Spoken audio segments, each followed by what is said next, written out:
స్తోత్రములు. இந்த இரவு நேரத்தில் சியோன் ஊழியத்து மூலமாக நித்தியம் சேனல் மூலம் எல்லாருமே சந்திக்கிறது ரொம்ப நன்றி. இதுக்காக நம்ம ஜெபிக்கலாம், சிறு ஜெபம் பண்ணலாம்.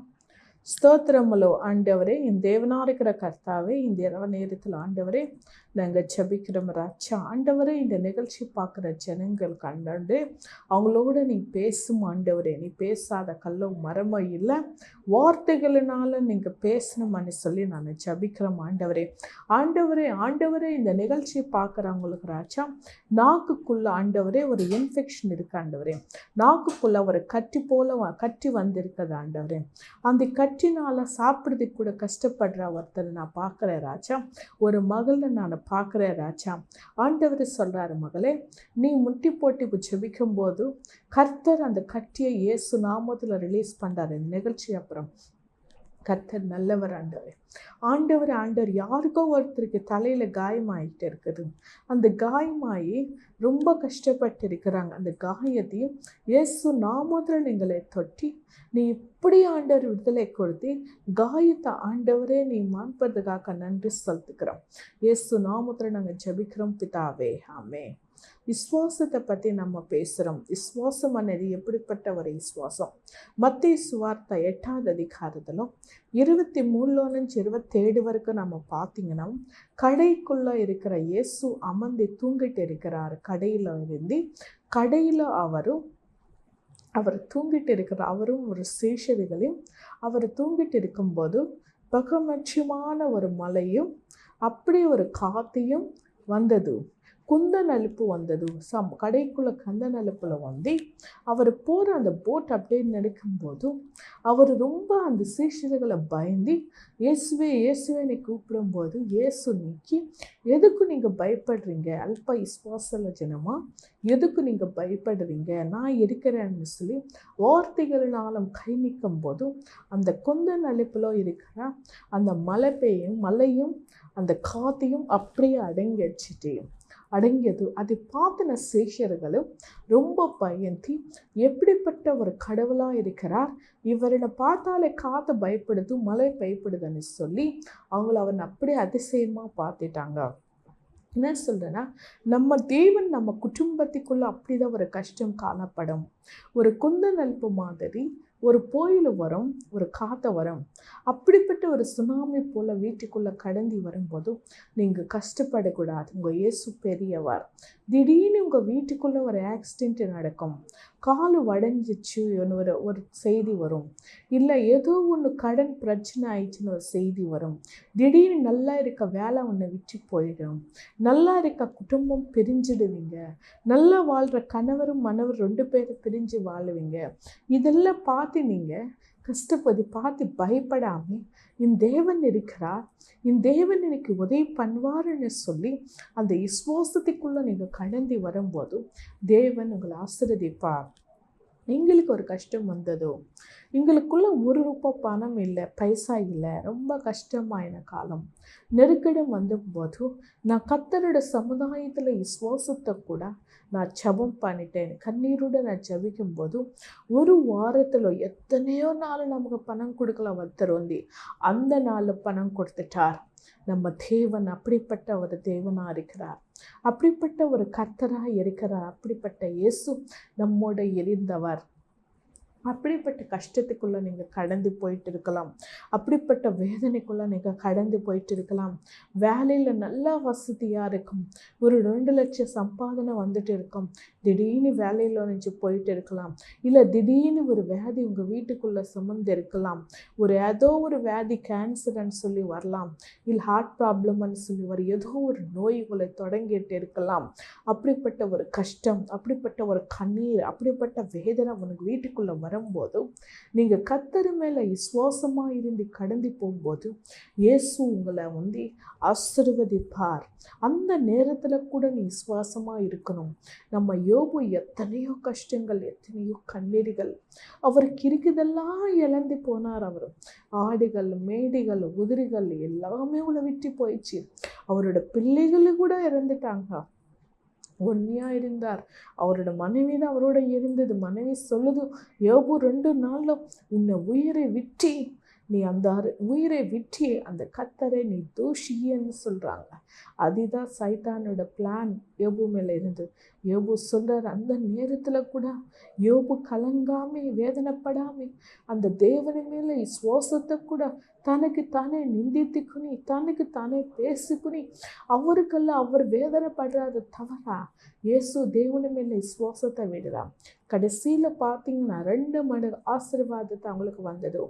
ஆபிரகாமுக்கு பிள்ளைகளே இல்லை, மாராமுக்கு மலடின்னு சொன்னாங்க. ஆபிரகாம் ஒரு காலம்ல ஆதிகாண்டம் 12 அதிகாரத்தில் நம்ம பார்த்தீங்கன்னா பிள்ளைகள் இல்லாத சாராமுக்கு ஆபிரகாம் கர்த்தரோட சன்னிதானத்தில் ஜெபிக்கிறார். என்னென்ன ஜெபிக்கிறாருன்னா, எனக்கு குழந்தை பாக்கியத்தை இல்லை, எனக்கு வாரிசு இல்லை, என்னோட அண்ணா பிள்ளைகளை நான் தத்தக்கை எடுத்து அவங்கள தான் எனக்கு வாரிசுறவாங்கன்னு சொல்லி ஜெபிக்கும் போது ஆண்டவர் சொல்வார், அவங்கள வாரிசுகள் இல்லை, உங்கள் வயிற்றில் பிறந்த குழந்தை தான் வாரிசு ஆவாங்க. வானத்தில் நட்சத்திரங்களை பாருங்கள் எப்படி இருக்கிறாங்களோ அப்படி தான் நீங்கள் வாழுவீங்கன்னு சொல்லி ஆண்டவர் வாக்கு கொடுக்கிறார். அதுக்காக ஆபிரகாம் 25 வருஷமாக காத்திருந்தார். இந்த 25 வருஷமாக காத்திருந்ததுக்கு கூட காரணம் சாரம்மா தான். குழந்தை பிறக்கும்னு சொல்லும் போது சாரம்மா எனக்கு 50 வயசு, எனக்கு கணவருக்கு ஆபிரகாமுக்கு 75 வயசு, இந்த வயசில் எப்படி உங்களுக்கு கர்ப்பத்தை தரிக்க முடியும்? ஒரு பெண்ணுக்கு 45 வயசுக்கே இது கர்ப்பம் இதாகிடும். பஷாந்த் 55-50 வயசுக்கு எப்படி குழந்தை பிறக்க முடியும்னு சொல்லி அந்த அம்மா அகாரியனி ஒரு பெண்ணோட அவங்கள ஆபிரகாம் சேமிக்கும் போதும் அவங்கள கர்ப்பம் உண்டாக்குவாங்க. அதை பார்த்தின சாரம்மா பொறாமை பண்ணி வெச்சல் அடிப்பி அசைப்படி அந்த அந்த அம்மாவோட ரொம்ப சண்டை போடுறாங்க. அப்போ ஆபிரகாம் கர்த்தரோட சன்னிதானத்துக்கு போய் கேட்கும்போது ஆண்டவர் சொல்கிறார், பாரத்தை கூட சொல்கிறாங்கன்னு நினைக்கிறேன், உங்கள் சாரம்மா என்ன உங்கள் மனைவி என்ன சொல்லுதோ அது கேளுன்னு சொல்கிறார். பாரு, ஆபிரகாம் கொடுத்த வாக்கு தத்தத்தை, அவருக்கு கொடுத்த வாக்கு தத்தம் இல்லை நம்பிக்கை இல்லாமல் சாரமோடு சொன்னதை நம்பி ஒரு பாவத்தை அங்கே செய்யும் போதும் தேவனோட சொல்கிற வாக்கு நிறைவேறத்துக்கு 25 வருஷம் ஆயிடுச்சு. ஆனால் தேவனை விடவே இல்லை, அவர் குழந்தைன்னு கொடுத்துட்டார். இசாக்கனே ஒரு குழந்தை, அருமையான குழந்தை கொடுத்துட்டு கர்மேல் பர்வத்தில் குழந்தைனே பலிதகனம் பண்ணணும்னு சொல்லி நினைக்கும் போதும் அங்கே ஒரு நல்ல ஒரு ஆட்டுக்குட்டி நீ ஆண்டவர் ரெடி பண்ணி வச்சிருந்தார். அப்படிப்பட்ட ஆபிரகாமை நம்ம பார்க்குறோம். இன்னைக்கு சுவாசம்ல நீங்கள் கடந்து போங்க. நமக்கு இருக்கிற ஒரே ஒரு அஸ்திரம் என்ன தெரியுமா? இயேசுவனி ஒரு அஸ்திரம் தான். இன்னைக்கு உங்கள் பிள்ளைகளுக்கு பணம் இல்லையா, இல்லை உங்கள் பிள்ளைகளுக்கு நல்ல வேலை கிடைக்காம நீ வேதனைப்பட்டிருக்கீங்களா? கர்த்தர் மேலே விசுவாசமாக இருங்க. வேற்று காலத்தில் தேவன் கண்டிப்பாக உங்களுக்கு வேலை தருவார். இன்னைக்கு உங்கள் பிள்ளைகளுக்கு கல்யாண மகள்னு சொல்லி கவலைப்பட்டிருக்கீங்களா? அந்த இயேசு மேலே விசுவாசமாக நீங்கள் காத்திருங்க. அந்த இயேசு வேற்று காலத்திலும் உங்களுக்கு குழந்தைகளுக்கு கல்யாணமாகிய பாக்கியத்தையும் கர்த்தர் தருவார். ஐயோ, இன்னைக்கு எப்போ பார்த்தாலும் வருமான பாதிப்புன்னு வேதனைப்படுறீங்களா? கர்த்தரோட சன்னிதானத்தில் விசுவாசமாக இருங்க. தேவன் வேற்று காலத்தில் உனக்கு கிருபை தருவார். நம்ம அப்படிப்பட்ட தேவனை தொழுது கொள்கிறோம். அப்படிப்பட்ட தேவனை தான் நம்ம ஆசீர்வதிக்கிறோம். அப்படிப்பட்ட தேவனை நம்ம கூப்பிட்டு இருக்கிறோம். அப்படிப்பட்ட தேவனுக்கு தான் நம்ம ஜெபம் பண்ணிட்டு இருக்கிறோம். அதுக்காக நம்ம கர்த்தருக்கு நன்றி சொல்லுகிறோம். மத்தேயு சுவார்த்தா 9வது சுசேஷத்தை, மத்தேயு சுசேஷத்தை 9வது அதிகாரம் 2வது வசனத்திலிருந்து 6வது வசனத்து வரைக்கும் நம்ம படித்து பார்த்தீங்கன்னா, மத்தேயு சுசேஷத்தை 9வது அதிகாரம் 2வது வசனத்திலிருந்து 6வது வசனத்துக்கு படிச்சுன்னா அங்கே ஒரு மனிதரை நடக்க முடியாமல் இருக்கிற ஒரு மனிதரை தூக்கிட்டு வராங்க இயேசு கிட்ட. இயேசு சொல்கிறார் அவங்கள பார்த்து, உங்கள் பாவத்தை மன்னிக்க விட்டாங்க, நீ எழுந்து நடங்கன்னு சொல்லும்போது எப்போது அந்த வார்த்தை சொன்னாங்களோ இம்மிடிட்டாக அங்கே விடுதலை பெற்றுக்கொண்டு நடக்க முடியாத ஒரு மனிதரை பாவத்தை மன்னிக்க விடும்போது அவர் நடக்கிறது பார்க்குறோம். இன்னைக்கு மனுஷனோட பாவத்தை மன்னிக்க விடுறதுக்கும் ஒரே ஒரு அஸ்திரம் இயேசு தான். இயேசுக்கு மட்டும்தான் இந்த உலகத்தில் அதிகாரம் உண்டு. இன்னொரு கடவுளுக்கு யாருக்குமே அதிகாரம் இல்லை. இயேசுக்கு மட்டும்தான் இந்த அதிகாரம் உண்டு. ஒருத்தரோட பாவத்தை மன்னிக்க விடுறதுக்கும் இயேசுக்கு மட்டும்தான் தகுதி உண்டு. இயேசு மட்டும்தான் மன்னிக்க விடுவார், தவிர இங்கே யாருமே மன்னிக்க முடியாது. இன்னைக்கு அப்படிப்பட்ட பாவத்தை உனக்கு மன்னிக்க விடுக்கும் போது நீ நடக்க ஆரம்பிப்பீங்க. நீ நடக்கிறீங்க. ஒருத்தர் கேன்சர் பேஷண்ட், அவங்கள இயேசுக்குள்ளே இருக்கிறாங்க. அவங்களுக்காக ஜெபம் பண்ணும்போதும் 50% அவங்களுக்கு சரியாயிடுச்சு. ஆண்டவர் குணப்படுத்தி வர நேரத்திலோ, நல்லா செய்கிற நேரத்திலோ அந்த அம்மா அந்த கணவரை நல்லா பார்ப்பாங்க அந்த அம்மானே. அப்படிப்பட்ட ஒரு வேலை அவங்களுக்கு செஞ்சுட்டு வரும்போது அந்த அம்மா திடீர்னு ஒரு நாள் கால் நீட்டிட்டாங்க அவரை மேலே. எப்போ இது காலை எடுத்துட்டாங்களோ அப்படியே கர்த்தர் அவங்க மேலே இருக்க ஆசீர்வாதம் போயிடுச்சு. அப்படியே அவங்கள எதிர்த்து போனாங்க. அப்போ கேன்சர் திரும்பி அதிகமாய் ஆரம்பிக்குது.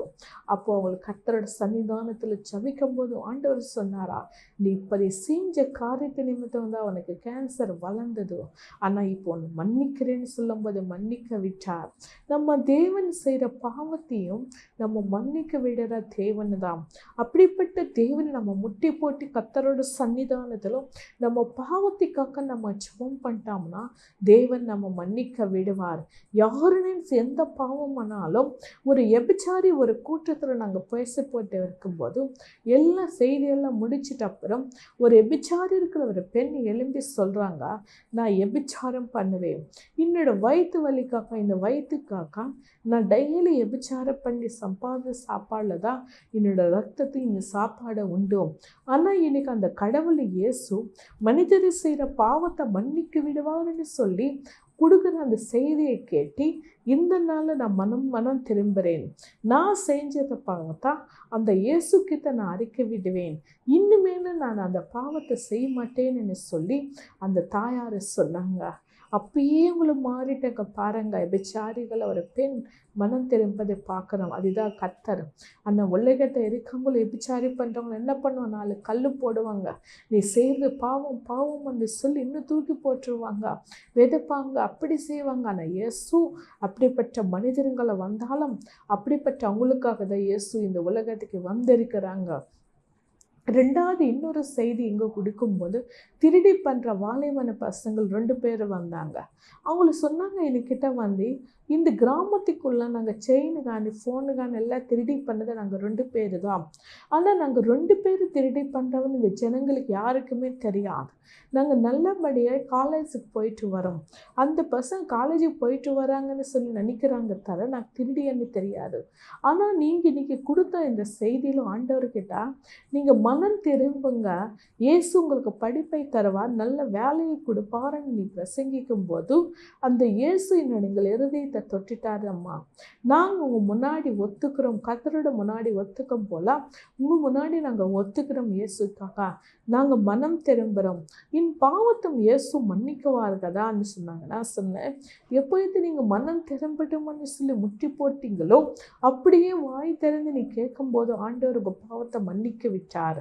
நீங்கள் இந்த வேலை போய் நல்லபடியாக நீங்கள் படிச்சுக்கோங்கன்னு சொல்லும்போது அந்த பாவத்தை மன்னிக்க விட்டு எமிடிட்டு அவங்கள சொல்கிறாங்க, எனக்கு அங்கே தோணவே இல்லை, எல்லாம் மறந்துட்டான், படிக்கணும்னு தோணுதுன்னு சொல்லி அந்த பிசாசு அவங்களை விட்டு போயிடுச்சு. அதுக்கப்புறம் அவங்க நல்லா படிக்க ஆரம்பிச்சிட்டாங்க. இன்னைக்கு பாருங்க, நம்ம பாவத்தை மன்னிக்க விடும்போது தான் தேவனை நம்ம வளர முடியும். நம்ம பாவத்தை நம்ம ஒப்பு கொடுக்கும் போது தான் தேவன் நம்ம ஆசீர்வதிக்க முடியும். நம்ம செய்கிற பாவத்தினால்தான் நம்ம கஷ்டப்படுறோம் தவிர கடவுள் எங்குமே பாவத்தை செய்யலாம். விசுவாசத்தை கூட கர்த்தரோட சன்னிதானத்திலும் ஒருத்தர் பொருள் திருடி பண்ணக்கூடாது. ஒருத்தர் நம்ம இங்கே வீட்டில் வேலை செய்கிறாங்க, ஒருத்தர் அவர் சொன்ன ஒரு பேச்சு நான் ஒரு வார்த்தை நான் கேட்டேன். அவர் சொன்னார், என்னோட மகள் இன்னொரு இடத்துல வேலை செஞ்சு வரும்போது ரோட்டு மேலே தாலி செயின் பட்டுச்சு இருந்தது. என்னோட மகள் அது தேடி அந்த அம்மா வந்துட்டு அழுவிட்டே வராங்க, தாலி செயின் கேட்டுட்டே. ஆனால் இந்த அம்மா பார்க்கல. இந்த அம்மா திடீர்னு பார்த்ததும் எடுத்து உள்ளே வச்சுட்டாங்க. உள்ளே வச்சுட்டப்ப அவங்களுக்கு கேட்டாங்க, தாலி செயின் கீழே வந்துச்சு, நான் பார்த்தீங்களா அக்கான்னு சொன்னால், இல்லை நான் பார்க்கவே இல்லைன்னு போய் சொல்லிடுச்சு. அவங்கள அழுவிட்டே போனாங்க. நாங்கள் சொன்னால் கூட அந்த அம்மா கேட்கவே இல்லை, கொடுங்கன்னா கொடுக்கவே இல்லை. என் பொண்ணுனால நாங்கள் ஒன்றும் சொல்ல முடியல. அன்றைக்கி டிவி வந்தது, ரொம்ப கஷ்டப்பட்டுச்சு. அந்த அதுக்கு 3 மடங்கா ஹாஸ்பிட்டல் செலவாயிடுச்சுன்னு சொன்னாங்க. நம்ம செய்கிற பாவத்தினால நம்ம கஷ்டப்படுறோம் தவிர எதுவுமே கர்த்தர் பாவத்தை ஆண்டவர் கொடுக்கலாம். அதிலோந்து நம்ம மனம் திரும்பும் போது, கர்த்தரோட சன்னிதானத்தில் மன்னிப்பு கேட்கும்போது தேவன் நமக்கு விடுதலை தருவார். தேவன் நமக்கு ஆசீர்வதிப்பார். பொய் சொல்கிற வார்த்தைகளும் இருக்கக்கூடாது. எந்த பாவமானாலும் கர்த்தர் முன்னாடி பாவத்தை நீங்கள் அறிக்கை விடுங்க. அந்த அருள்நாதன் இயேசு உங்களை மன்னிக்க வெற்றி திரும்பி உன் ஆசீர்வாதம் கொடுத்தி தேவன் 2 மடங்கு கர்த்தர் உங்களை உயர்த்தி கர்த்தர் உங்களை மகிமையான காட்சியில் இருப்பார். நீங்கள் செய்கிற பாவத்தினால தான் உங்கள் குடும்பத்துக்குள்ள திடீர்னு ஒரு மலை போல் ஒரு கஷ்டம் வந்துட்டு இருக்குது. திடீர்னு ஒரு காற்று போல் ஒரு வேதனை வந்துட்டு இருக்குது. திடீர்னு ஒரு ஆக்சிடென்ட் நடக்குது. திடீர்னு ஒரு கடன் பிரச்சனை, திடீர்னு வருமான பாதிப்பு, திடீர்னு ஹாஸ்பிட்டல் செலவு, திடீர்னு ப்ராப்ளம், திடீர்னு ஒரு சண்டை. இதெல்லாம் எப்படி வருதுன்னா நம்ம கர்த்தரோட சன்னிதானத்தை நம்ம செய்கிற பாவத்தினால தான் வருது. அந்த பாவத்தை நீங்கள் அறிக்கை விடும்போது உங்கள் வீட்டுக்குள்ள எந்த பிரச்சனை வராமல் அப்படிப்பட்ட ஒரு குந்தளிப்பும், அப்படிப்பட்ட ஒரு மழை பெஞ்சதும், அப்படிப்பட்ட ஒரு காற்று அடிக்க மாதிரி தேவன் செய்ய மாட்டார். கர்த்தர் அதிலோனிச்சு உங்களுக்கு விடுதலை தருவார். அருமையான தெய்வச்சனமே, இன்னைக்கு இயேசுக்குள்ள இருக்கிற நீங்கள் கர்த்தரை முன்னாடி கேளுங்க. ஆண்டவரை எங்களை மன்னிக்க விடும், ஆண்டவரை எங்களை மன்னிக்க விடுவான்னு சொல்லி நீங்கள் ஜெபிக்கும் போது இயேசு உங்கள் பாவத்தை மன்னிக்க விட்டு உங்கள் வியாதியில் ஒன்று கர்த்தரை உங்களுக்கு விடுதலை கொடுத்து உங்களை காப்பாற்றி கர்த்தர் உங்கள் குடும்பத்தையும் உங்கள் வேலைகளையும் உங்களோட வேலைகளிலும் கல்யாணத்திலையும் வருமானத்திலையும் கடன் பிரச்சனைகளையும் சமாதானம் இல்லாத காரியங்களும் எல்லா விஷயங்களில் கர்த்தர் உங்களை உயர்த்தி ஆசீர்வதிப்பார். 3வது பாருங்க, மத்தேயு சுசேஷத்தை 20வது வசனத்தை நம்ம பார்த்தீங்கன்னா 20-23 வரைக்கும் பார்த்தீங்கன்னா அங்கே கேட்குறாங்க, அந்த சேஷர்களை கேட்குறாங்க, இயேசுவே எழுது பக்கம் ஒருத்தரும் வலது பக்கம் ஒருத்தரும் நாங்கள் இருக்கிறோம்னு சொல்லும்போது அங்கே இயேசு சொல்கிறார், நாங்கள் சாப்பிட்ற அந்த சாப்பாடை நீங்கள் சாப்பிட முடியுமா, நான் கொடுக்குற தண்ணி நீங்கள் கொடுக்க முடியுமான்னு கேட்டாங்க. அதுக்கு அர்த்தம் என்னன்னா, நான் சிலுவில் அடிக்கப்பட நீங்கள் சிலுவில் பட முடியுமா, சிலுவில் நான் எனக்கு அடிக்கிற அடிங்களையும் ரத்தத்தை சிந்தியும் நீ அப்படிப்பட்ட ஒரு ரத்தத்தை கொலப்பு வருமானு சொல்லி கேட்கும்போது அவங்களுக்கு சொல்கிறாங்க, ஆமாம் நாங்கள் இருக்கிறோம்னு சொல்லி கேட்கும்போது ஆண்டவர் சொல்கிறார், அது என்னோட வசம் இல்லை, அது என்னோட தகப்பனார்கிட்ட இருக்குதுன்னு சொல்கிறாங்க. அப்படி கேட்டிங்கன்னா பேத்துருவாங்க, சிலுவில் அடிக்கப்படவில்லை, சிலுவில் அடிக்கும்போது இந்த இயேசுவே எனக்கு தெரியாதுன்னு சொல்லி மறுதளிச்சிட்டார் பேதுரு. இப்படிப்பட்ட நம்ம விசுவாசம் நம்ம இருக்குதுன்னா தேவன் நம்ம காசு இருக்காது, நம்ம விசுவாசம் இருக்காது. ஒரு கஷ்டம் ஒரு கண்ணீர் வந்தால் நம்ம தாங்க மாட்டோம். ஆனாலும் நம்ம ஜெபிக்கிறோம், ஆண்டவரே நான் உன்னை பார்க்கணும், ஆண்டவரே உங்கள் பக்கத்தில் இருக்கணும், ஆண்டவரே உங்கள் மூஞ்சி பார்க்கணும், ஆண்டவரே நான் உன்னோட இருக்கிறேன், ஆண்டவரே உனக்கூட இருக்கிறேன், ஆண்டவரே நீ என்ன சொன்னாலும் செய்கிறேன்னு சொல்லி நாங்கள் ஜெபிக்கிறோம் தவிர அந்த ஜெபத்தை அந்த நேரத்தில் விடுறோம் தவிர நம்ம பாவத்தை காக்க நம்ம ஜெபிக்க மாட்டோம் கர்த்தரோட சன்னிதானத்திலோ. இப்படிப்பட்ட ஜெபத்தை நம்ம கேட்குறோம் தவிர நம்மோட பாவத்தையும் இயேசுவோட சன்னிதானத்தில் அறிக்கை விட மாட்டோம். நமக்கு ஆசைகள் உண்டு, அதிகமான ஆசைகள் உண்டு. எங்கள் வீடு அது வேண்டுமா ஆண்டவரே, அந்த வசதி வேண்டுமா ஆண்டவரே, ஆண்டவரே இந்த வேலை வேண்டாண்டவர், எனக்கு அந்த வேலை தான் வேணுமா ஆண்டவரே, ஆண்டவரே இந்த மகன் கருப்பாக இருக்கிறான், நல்ல ஒரு மகன் வேணுமா ஆண்டவரே, ஆண்டவரே இந்த பொண்ணு வேண்டாம் ஆண்டவர், அழகாக இருக்கிற பொண்ணு வேணுமான்னு சொல்லி அப்படிப்பட்ட காரியங்களுக்காக நம்ம உபவாசத்தை ஜெபிக்கிறோம். ஒரு இடத்துல நான் ஒரு மகனை நான் சந்தித்தேன். அந்த தம்பி என்கிட்ட சொன்னார், 100 நாள் நான் உபவாசத்தில் இருக்கல சிஸ்டர்ன்னு சொன்னார். எதுக்கு இருக்கிறேன்னு சொன்னான், நான் ஒரு பொண்ணு லவ் பண்ணேன், அந்த பொண்ணு நான் கல்யாணம் பண்ணதுக்காக தான் நான் 100 நாள் நான் உபவாசத்துக்குள்ளே இருக்கிறேன், இன்னைக்கு 101வது நாள்னு சொன்னாங்க. இன்னைக்கு சிரிப்பு நான் சொன்னேன், ஏதோ ஒரு பொண்ணுக்காக 100 நாள் உபவாசத்தில் இருக்கிறேன்னு சொல்கிறேன் தம்பி, இது எந்த அளவுக்கு உனக்கு நியாயமாக இருக்குது? ஆனால் உங்கள் சுற்றி இருக்கிற ஆத்துமாக்களுக்காக உபவாசத்தில் இருந்தால் ஆண்டவர் சந்தோஷப்படுவாரோ, இல்லை உங்கள் சபை கட்டின மாதிரி உபவாசத்தில் இருந்தால் ஆண்டவர் சந்தோஷப்படுவாரோ, இல்லை உங்கள் சுற்றி இருக்கிற ஜனங்கள் படுற வேதனைகளை பார்த்து அந்த வாலிபன பசங்களை பண்ணுற பாவத்துக்காக நீ உபவாசத்தில் இருந்தால் கடவுளை சந்திப்பாரோ. ஆனால் நீ குடிச்சிட்டு இருந்தி, நீ எல்லாம் ஸ்மோக் அடிச்சிட்டு இதெல்லாம் பழக்கங்கள் உள்ள வச்சு கர்த்தரோட சன்னிதானத்துல பாவத்தை மன்னிக்க விடம்னு கேட்காம ஆண்டவரே அந்த பொண்ணு வேணுமன்னு உபவாசத்துக்குள்ள இருந்தா கர்த்தர் உனக்கு செய்வாரான்னு சொன்னேன். நிறைய பேர் அப்படிப்பட்ட ஆசைகள் உண்டு.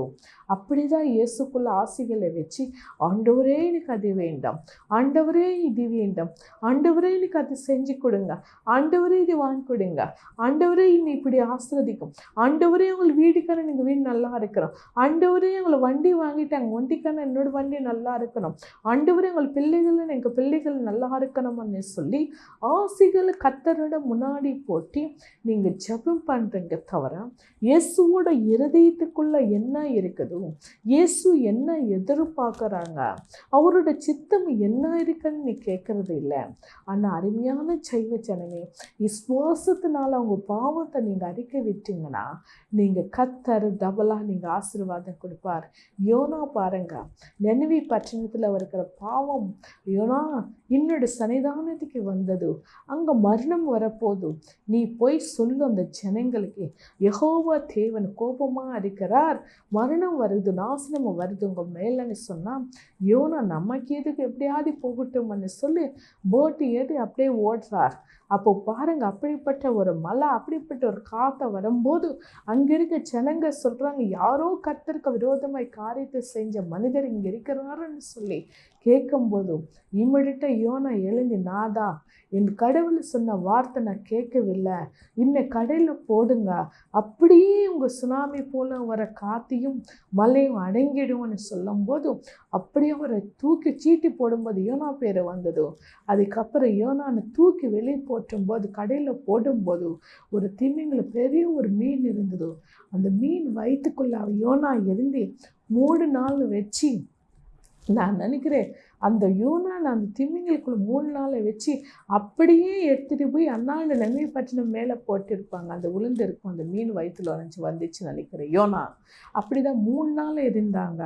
கடவுளை நினச்சா ஒரு காரியம் செய்யணும்னு நினச்சா நீங்கள் கர்த்தருக்காக நீங்கள் ஜெபிக்கும் தேவன் செய்வார். அங்கே பாருங்கள், ஏன்னா நல்ல எண்ணங்கள் இருந்தது, நல்ல காரியங்கள் இருந்தது, உண்மையாக இருந்தது, ஒத்துக்குனாரு நான் அதான் கடவுளுக்கு விரோதமாக என்ன பாவம் பண்ணிட்டானே. அந்த நினைவு பட்டணத்துக்கு போய் சொல்லும்போது எல்லாரும் மாடுகளுக்கு தண்ணி கொடுக்காம எல்லாருமே உட்கார்ந்து உபவாசத்துக்குள்ள இருந்து ராஜாத்தை சஹா கண்ணீரை விட்டு ஜெபிக்கிறாங்க. அந்த யோனானை பாருங்க, எப்படி அவங்களெல்லாம் யோனா போய் ஒரு வீட்டில் உட்காரும்போது அங்கே சுர மரத்தை ஒன்று வருந்தது. அந்த மரம் நைட்டுக்கு வளர்ந்துச்சு, காலை நேரத்தில் பார்த்தா காஞ்சி போயிடுச்சு. அங்கே யோனா கேட்குறாரு, ஏன் ஆண்டவரே சொர மரத்தை அப்படியே விழுந்தது, நல்லா நிழலாக இருந்தது எனக்கு, ஆனால் நிழலாக இருந்தது நல்லா இருந்தது, இன்றைக்கி காலையில் பார்த்தா காஞ்சி போயிடுச்சு, நான் எப்படி படுத்துக்கணும்னு கேட்குறாங்க. அப்போ ஆண்டவரை சொல்கிறார், அது சொர மரத்துக்காகவே நீ காஞ்சி இப்படி சேர்க்குறியே, என்னோட ஜனங்களை நாசனமாகட்டா எனக்கு இஷ்டமான சொல்கிறார். நம்மளுடைய விசுவாசம் எப்படி இருக்கணும்? இயேசு எந்த மனிதர் நாசனமாகட்ட கர்த்தருக்கு இஷ்டம் இருக்காது, எந்த குடும்பம் நாசனமாகட்ட கர்த்தருக்கு இஷ்டம் இருக்காது, எந்த குடும்பத்தில் தரித்திரம் வரத்துக்கு கடவுளுக்கு பிடிக்காது, எந்த குடும்பம் தலைகீழ மாறதுக்கு இயேசு ஒத்துக்க மாட்டார். நீங்கள் செய்கிற பாவத்தினால தான் அந்த கஷ்டம், அந்த கண்ணீர், அந்த வேதனை வந்தது. அந்த கஷ்டம், அந்த கண்ணீர், வேதனை கொள்ளலாம்.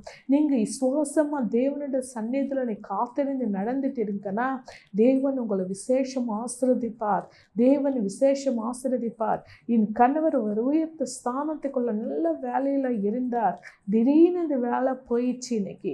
அப்படிப்பட்ட ஒரு கஷ்டத்துக்குள்ளே இருக்கும்போது ஆண்டவர் சொன்னார், இந்த கஷ்டத்தில் நீ எனக்கு ஊழியமாக பண்ணுறியா இல்லையான்னு என்னோட பரீட்சிக்கிறேன் மகளேன்னு சொல்லி கேட்கும்போது சொன்னேன், ஆண்டவரை எவ்வளோ கஷ்டம் எவ்வளோ கண்ணீரைனா நான் ஊழியத்தை மாற்றம் நிற்காது ஆண்டவரை நான் செஞ்சிடுவேன்னு சொன்னேன்.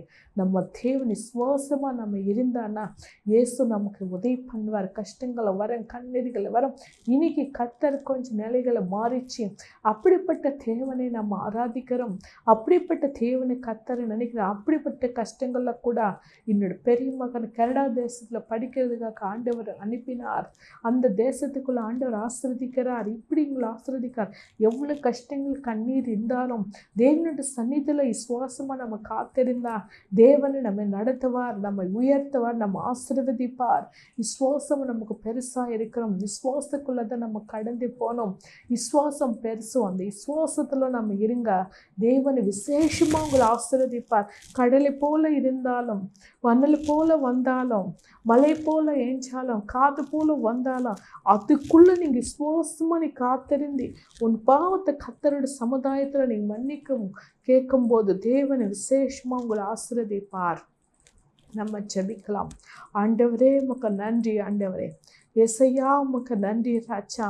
இதோ ஆண்டவரே இந்த இரவு நேரத்தில் நாங்கள் ஜெபிக்கிறோம். ஆண்டவரே யாவரும் கண்ணு மூடி இந்த நிகழ்ச்சி பார்க்குற ஜனங்க கண்ணு மூடி நீங்கள் கர்த்தருடைய சன்னிதானத்தில் அப்படியே அமர்ந்து முட்டி போட்டி ஆண்டவரே நாங்கள் செஞ்சது பாவம்னு சொல்லி உங்களுக்குள்ளே இருக்க பாவத்தை நீங்கள் அறிக்கி விடும்போது உங்கள் வீட்டுக்குள்ளே ஒரு வெளிச்சம் வரும்.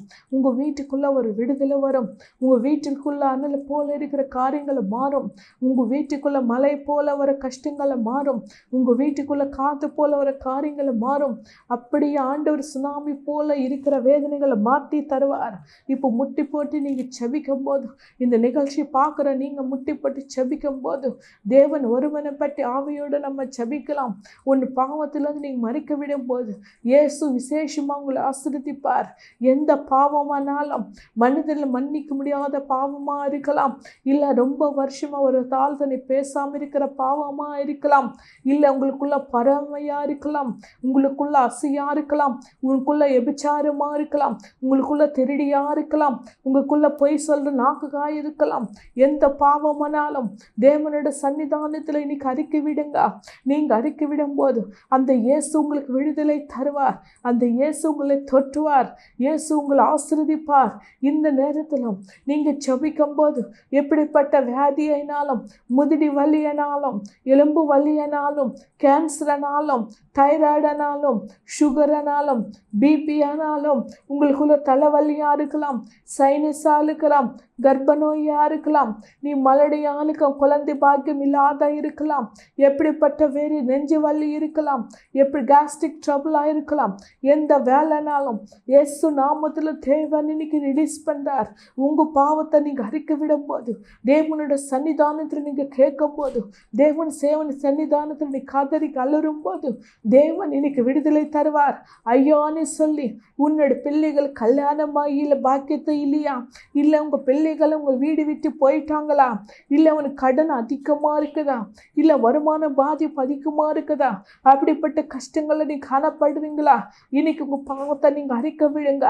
இயேசு உங்களுக்கு விடுதலை தருவார். இயேசு உங்களை தொடுவார்.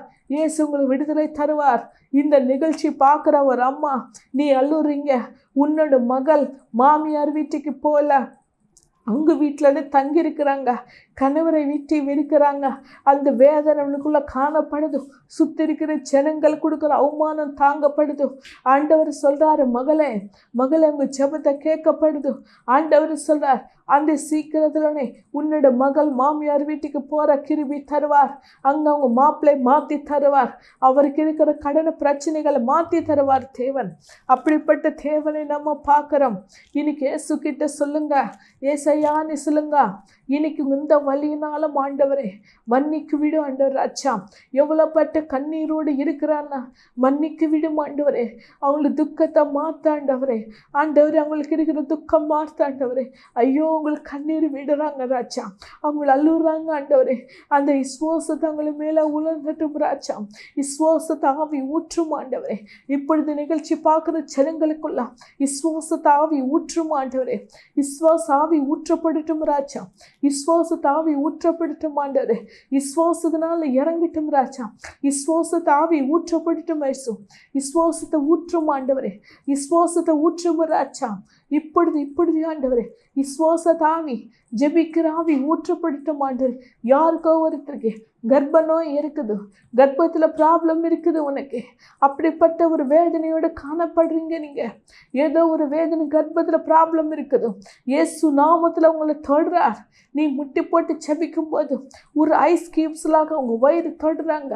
அப்படியே நீ விடுதலை பெற்றுக்கொள்ளுங்க. கர்த்தரோட கரம் இறங்குது. இங்கே யாரோ ஒருத்தருக்கு, ஒரு பெரியவருக்கு உடம்பு சரியில்லாமல் இருக்கிறார், நிறைய பணமும் ஹாஸ்பிட்டல் செலவாயிட்டே இருக்குது.